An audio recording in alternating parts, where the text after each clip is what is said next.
He was the silky romantic voice behind A Whole New World and Beauty and the Beast, the songs that made millions fall madly in love and helped Disney earn over $1 billion. But the man the whole world called the King of Balladeers lived a completely different story off stage. Shattered engagements with famous women, public heartbreaks that made headlines, an IRS nightmare so brutal they seized his house and auctioned off his 2 Grammys, gold records, even his grand piano and shoes. Multiple health battles, including a terrifying heart attack. And just days ago, a sudden, mysterious stroke ended everything at age 75. What really happened in his final days? How did the voice of perfect romance lose almost everything? Today, we uncover all the hidden tragedies, shocking secrets, and the untold side of Peabo Bryson's life that no one has told you before. If you love real stories of R&B legends, hit subscribe right now and turn on the notification bell, because this one's gonna hit you hard. Chapter 1. Early life and rise from humble root. Born Robert Peabo Bryson on a small farm in South Carolina, he lost his father early, but his voice was destined for greatness. Or was it cursed? On a dusty red dirt road cutting through the farmland just outside Greenville, South Carolina. The year is 1951. On April 13th, a baby boy enters the world, Robert Peabo Bryson. From the very beginning, life wasn't easy. His father, Telford Copeland, walked out when little Peabo was only 5 years old, leaving behind a void that would echo through the young boy's heart for years. Raised by strong black women, his mother Marie and his grandmother, on his grandfather's farm in Malden, Peabo grew up surrounded by hard work and even harder love. Picture this: a skinny kid waking up before sunrise, feeding animals, working the fields, slaughtering hogs, and cleaning chitterlings right alongside his family. There was no silver spoon here, just sweat, southern soil, and the sound of gospel music drifting from the radio or the church down the road. His mother would take the family to see live performances by great black artists whenever she could scrape together the money. Those nights planted the first seeds in Peabo's soul. Even as a little boy, he knew he wanted to sing. But music wasn't just a dream, it became his escape. While other kids played, Peabo was already finding his voice in the church choir and around the house. By the time he turned 14, that voice had carried him out of the fields and onto the stage. He landed his first professional gig as a backup singer for a local Greenville group called Al Freeman and the Upsetters. The band played the rough-and-tumble Chitlin circuit, those smoky clubs and juke joints across the South where black entertainers had to hustle just to get paid. Freeman couldn't pronounce Peabo right, so the young singer became Peabo, and the name stuck for the rest of his life. You can almost see him, a wide-eyed teenager standing on stage in dimly lit venues, harmonizing behind the lead singers, learning the ropes the hard way. The crowds were tough, the pay was small, but Peabo was absorbing everything. How to move an audience, how to pour emotion into every note. A couple of years later, he joined another local powerhouse, Moses Dillard and the Textown Display. Touring with them took him further down those southern highways, performing night after night, building the foundation that would one day make him a star. By the mid-1970s, Peabo was ready to step into the spotlight.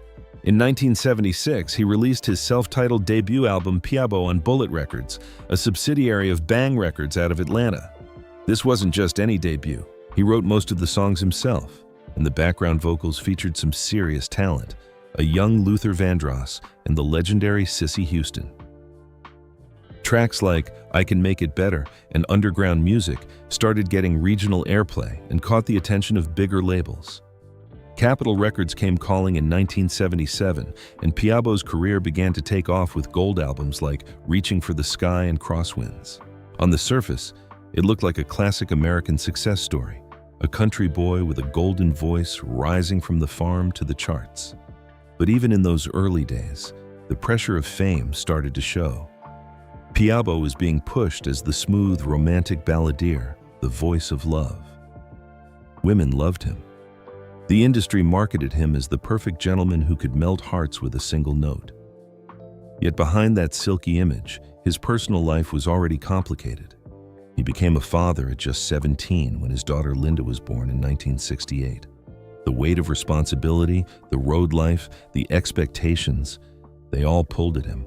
You start to wonder, was that beautiful voice a blessing or the beginning of a long, painful journey? The same talent that lifted him up would later expose him to heartbreaks, financial storms, and public scrutiny.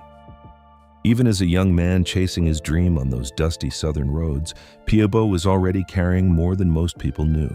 But those early struggles were nothing compared to the dazzling heights and the devastating falls that were still to come. When Peabo's voice helped create Disney magic for the whole world, that's when the real story gets complicated. Chapter 2. Peak Glory, Disney Magic, and King of Romance. At the height of his career, Peabo's voice created billion-dollar Disney moments. But behind the Oscars and Grammys, cracks were already forming. By the late 1970s and through the glittering 1980s, Peabo Bryson had stepped fully into the spotlight. No longer just a backup singer on the Chitlin circuit, he was now the smooth, velvet-voiced king of romantic R&B ballads. His rich tenor wrapped itself around love songs like a warm embrace, and audiences couldn't get enough. Picture this: the lights dim in arenas across America. Peabo steps onto the stage in a sharp tuxedo, that confident smile lighting up his face as thousands of fans lean in, waiting for the first note. Hits like Feel the Fire from 1977 burned up the R&B charts, followed by Reaching for the Sky and I'm So Into You. These weren't just songs, they were soundtracks to slow dances, first kisses, and late-night confessions of love. Peabo wrote many of them himself, pouring his soul into every lyric. Then came the magical collaborations that turned him into a household name. In 1979, he teamed up with the legendary Natalie Cole on the album We're the Best of Friends. Their chemistry was undeniable, delivering smooth grooves that topped R&B charts. But it was his partnership with Roberta Flack that truly defined an era. In 1983, they released the gold-selling album Born to Love, featuring the massive hit Tonight I Celebrate My Love. That song, with its tender piano intro and two voices intertwining like destiny, became one of the most played wedding and anniversary anthems of the decade.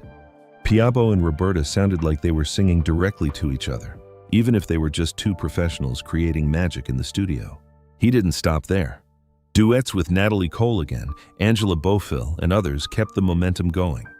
By the mid-1980s, Peabo had multiple gold and platinum albums under his belt. He was performing on television, appearing on soap operas, and touring the world. The industry crowned him the King of Balladeers, the man whose voice could make even the hardest hearts melt. Over 5 decades, he would release more than 20 studio albums, a testament to his staying power in an industry that often discards artists after a few hits. But nothing could prepare the world for what happened in the early 1990s. That's when Peabo's voice stepped into Disney magic and reached a whole new generation. In 1991, Disney called on him to record the title song for their animated masterpiece, Beauty and the Beast, alongside a young rising star named Celine Dion. Their duet was pure elegance, his warm, soulful tone perfectly balancing her powerful, crystalline voice. The song captured the fairy tale's heart, two unlikely souls finding love despite the odds. It climbed the charts, won an Academy Award for Best Original Song, and earned Peabo his first Grammy in 1992 for Best Pop Performance by a duo or group with vocals. Then, in 1992, lightning struck twice. For Disney's Aladdin, Peabo partnered with Regina Belle on A Whole New World. From the very first notes, that soaring melody over animated magic carpets flying over Agrabah, the song became legendary. It wasn't just a hit, it made history. A Whole New World became the first song from an animated film to reach #1 on the Billboard Hot 100. It knocked Whitney Houston's record-breaking run off the top and stayed there. The song won another Grammy in 1993, another Oscar, and introduced Peabo's voice to millions of children and families worldwide. Imagine the moment. Peabo standing on the Academy Awards stage, accepting that golden statue, the audience applauding as clips of the flying carpet played behind him. At that point, his voice had helped Disney earn over $1 billion at the box office across those films. He was on top of the world, financially successful, critically acclaimed, and beloved by fans of all ages.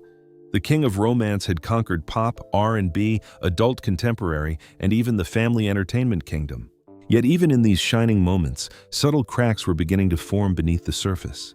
The immense pressure of maintaining that perfect romantic image, the demands of constant touring, the complexities of managing sudden wealth and fame, these things started to weigh on him. The same silky voice that created fairy tale moments for the world was the same voice that would soon face real-life storms. Those Disney millions looked enormous on paper, but as we'll see later, they couldn't shield him from the harsh realities waiting just around the corner. The highs were breathtaking, but they also set the stage for deeper struggles. How does a man who gave the world so much perfect love end up losing so much in his own life? Peabo's peak glory was real, but it was also the calm before the storm. Chapter 3: Heartbreak and Romantic Scandals. The man who sang the most romantic songs in the world couldn't hold on to love. Broken engagements, public drama, and a late-life family that came with its own mysteries. It's one of the greatest ironies in music history. Peabo Bryson, the King of Balladeers, the voice that soundtracked countless love stories, weddings, and fairy tale moments, struggled deeply to find lasting romance in his own life. While his songs promised forever, his personal relationships were filled with heartbreak, public breakups, and quiet pain that followed him for decades. Early on, even as his career was rising in the late 1960s, Peabo became a father at just 17 years old. His daughter Linda was born in 1968 from a previous relationship. He loved her dearly and stayed connected throughout his life, but the responsibilities of young fatherhood on top of a demanding music career added another layer of pressure. The road life, constant touring, late nights, and the temptations of fame made stable family life feel almost impossible. Then came the high-profile romances that played out in the tabloids. In the 1980s and 1990s, Peabo was engaged multiple times, but none lasted. One of the most talked about was his relationship with Juanita Leonard, the former wife of boxing legend Sugar Ray Leonard. The two were smitten, and their engagement made headlines. Fans and media loved the pairing, the smooth R&B crooner and the glamorous ex-wife of a sports icon. But just when it seemed like Peabo had finally found the one, Juanita suddenly called off the engagement. The split was abrupt and painful.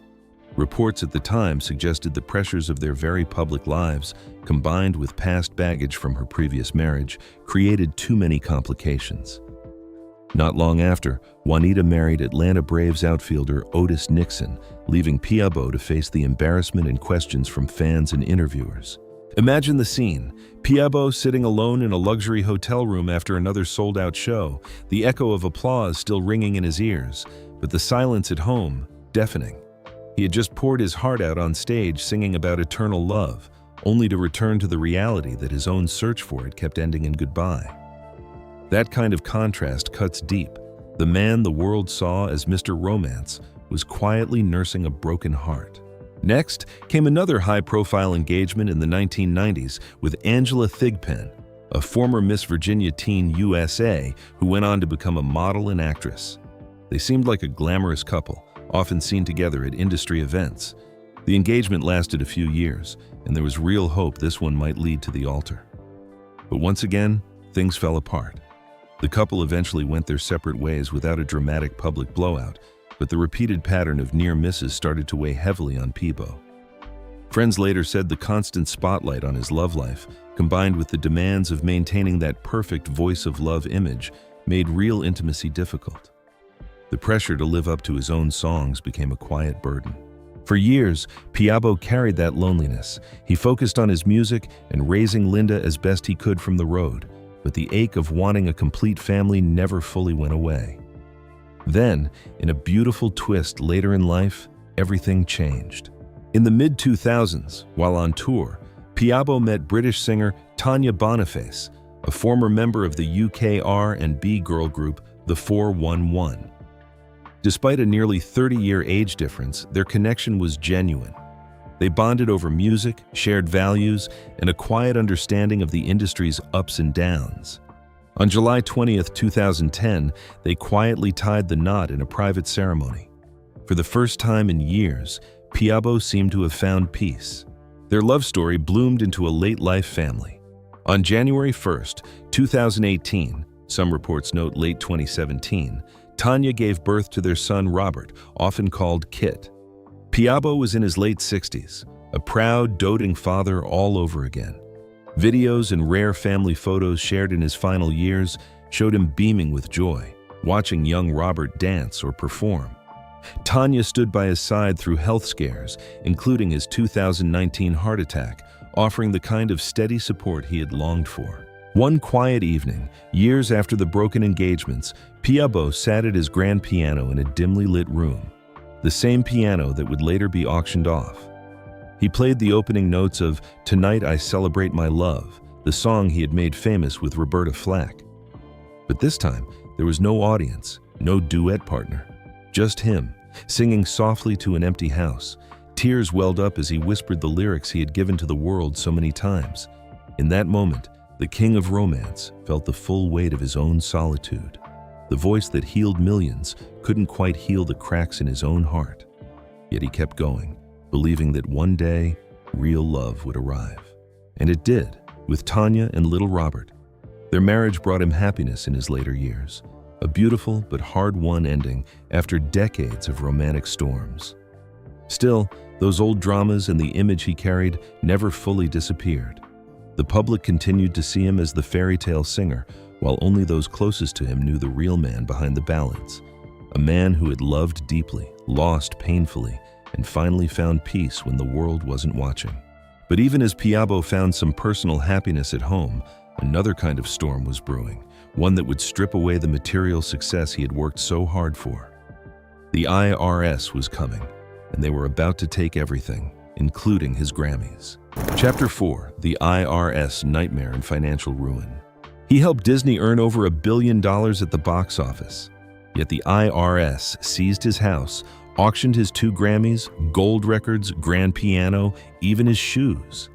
How did the King of Love lose everything? Just a few short years after standing on the Academy Awards stage, accepting golden statues for the magical songs that touched the hearts of millions, Peabo Bryson's world came crashing down in the most humiliating way imaginable. The man whose voice created fairy tale romance for the world suddenly found himself in a real-life nightmare of financial ruin. The problems had been building quietly for a long time. Tax issues dated all the way back to 1984, during the height of his early success. In 1989, Peabo had managed to pay off a large lien the IRS placed on his home, reportedly over $1 million at that time. Many thought the matter was behind him, but the debts kept mounting. Poor financial management, possibly bad advice from managers or accountants in an industry notorious for taking advantage of artists, and the high costs of maintaining a superstar lifestyle all played a role. The voice that made millions for others somehow couldn't hold on to his own fortune. Then, on August 21st, 2003, the hammer fell. IRS agents arrived at Peabo's beautiful Buckhead mansion in Atlanta. He wasn't home when they showed up. Imagine the scene: federal agents walking through the elegant rooms where he had once hosted friends, family, and fellow musicians. They began tagging and inventorying everything: furniture, electronics, personal treasures accumulated over decades of success. Clothes, art, even everyday items were seized. The home that represented the American dream he had worked so hard for was no longer his safe haven. The public humiliation reached its peak in early December 2003. The IRS organized a 2-day public auction right there in Atlanta to recover the massive $1.2 million debt. On the first day, they sold off professional equipment, recording consoles, mixers, soundboards, the very tools that had helped create his timeless hits. But the second day was even more heartbreaking. That's when the personal items went on the block. Picture a crowd of strangers gathered in an auction house, bidding on the remnants of a legendary career. There was the grand piano Peabo had played in quiet moments, pouring out the melodies that made him famous, gold and platinum records that once hung proudly on his walls, African art he had collected during his travels, a signed copy of Nelson Mandela's book, expensive bottles of wine, designer suits, hundreds of pairs of shoes, and most shocking of all, his 2 Grammy Awards for Beauty and the Beast and A Whole New World. One bidder won a Grammy for $9,400. Thankfully, she turned out to be a close friend of the family and later returned it to Peabo. But the damage was done. The King of Balladeers had to watch, or hear about, his most prized possessions being sold off like common goods to strangers. The keys to the city of Miami, a large old-fashioned wooden bed, even a yellow and black spotted Italian jacket, everything was auctioned. Reports described the atmosphere as somber. Even the IRS spokesman admitted it was always unfortunate to reach this point. In the days leading up to the auction, Peabo reportedly stood in his emptying home one last time. The rooms echoed as furniture was carried out. He walked over to the spot where his grand piano once sat and ran his fingers through the air, remembering the nights he composed there. Tears filled his eyes as he whispered lyrics from one of his own songs about love and loss. The man who had sung for presidents, for Disney princesses, and for millions of lovers worldwide now faced the ultimate embarrassment. His life's work reduced to numbered lots on an auction sheet. How could the artist who generated over $1 billion for Disney end up like this? Was it bad management? Greedy industry deals that left performers with pennies on the dollar? Or the pressure of fame that made him trust the wrong people? These questions still linger as part of the mystery. The auction barely made a dent in the full debt, but the public shame was devastating. Headlines across the country mocked the fall of the romantic balladeer. For a man whose image was built on elegance and perfection, this was a crushing blow. Yet Peabo showed incredible resilience. He continued performing, rebuilt what he could, and focused on his music and growing family in the years that followed. Still, this chapter reveals a harsh truth about the music industry. Even the biggest stars can lose everything when the financial side isn't handled carefully. The voice that made millions, but his own fortune vanished like smoke. After surviving this devastating financial storm, Peabo faced yet another battle, this time with his own health. A terrifying heart attack in 2019 showed the world he was human, but it wouldn't be his last fight. Chapter 5. Health battles and mysterious final days. After surviving a major heart attack in 2019, Peabo seemed to be winning, until a sudden stroke in late May 2026 ended his story at 75. What really happened in those final days? For a man who had already endured so many storms, shattered romances, financial devastation, and the relentless pressure of fame, Peabo Bryson's later years appeared to be a time of hard-earned peace. He had rebuilt his life with his wife Tanya and their young son Robert. He continued performing, sharing his legendary voice with grateful audiences who still melted at the sound of A Whole New World. But beneath the surface, decades of performing, emotional stress, and the lingering scars from earlier tragedies may have taken a silent toll on his health. In April 2019, Peabo faced a serious wake-up call. He suffered a heart attack at his home in Atlanta. It was described as mild to moderate, but it was frightening enough to land him in Wellstar Kennestone Hospital in Marietta. Fans held their breath as news spread. Yet, true to the resilient spirit that had carried him from the Chitlin circuit to Disney stages, Peabo recovered remarkably well. Within months, he was back on tour, performing with the same silky passion that defined his career. In interviews afterward, he spoke gratefully about the second chance, emphasizing how family and music kept him going. It seemed like the King of Balladeers had won another round against life's hardships. He kept performing into his 70s, headlining shows and delighting fans with those timeless ballads. Videos from his later concerts show a man who still commanded the stage, voice slightly weathered by time but filled with the same emotional depth. He often spoke about cherishing every moment with Tanya and watching young Robert grow. Their late-in-life family had become his greatest joy, a beautiful contrast to the heartbreaks of his younger years. But on May 31st, 2026, tragedy struck again without warning. Peabo suffered a severe stroke. He was rushed to the hospital in Marietta, Georgia, the same city where he had recovered from the 2019 heart attack. News reports described the situation as serious, with the 75-year-old singer under close medical care.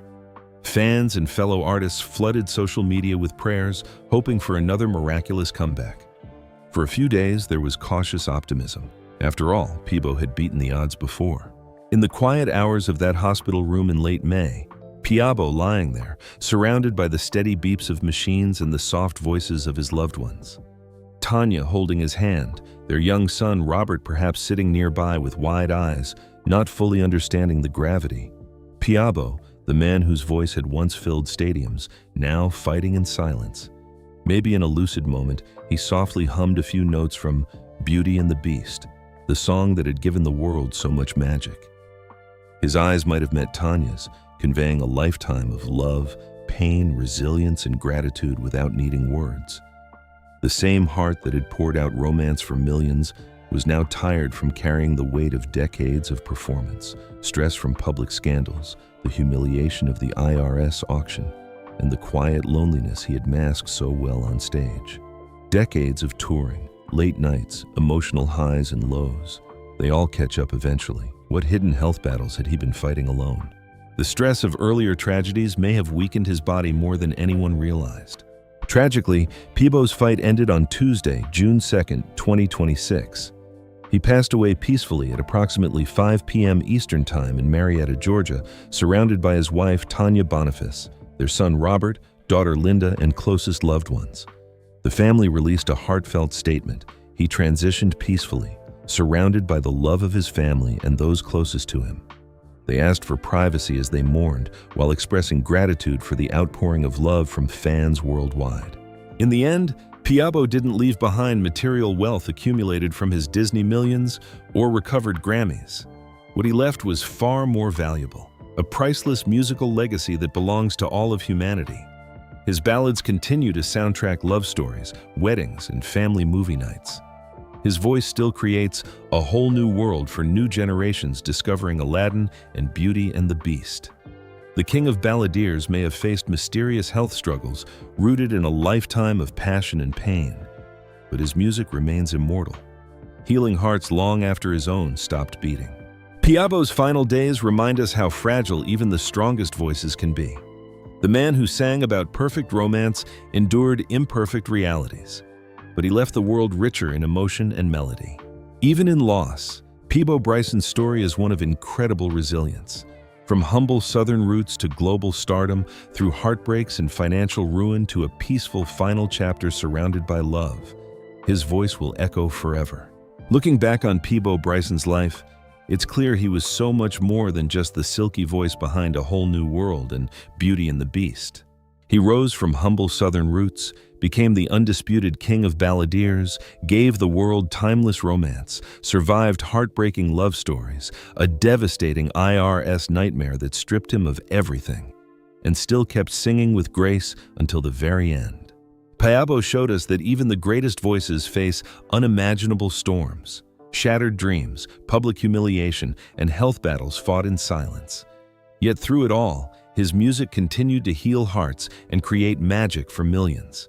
In the end, he left us something far more valuable than Grammys or mansions, a legacy of love, resilience, and beautiful melodies that will live on forever.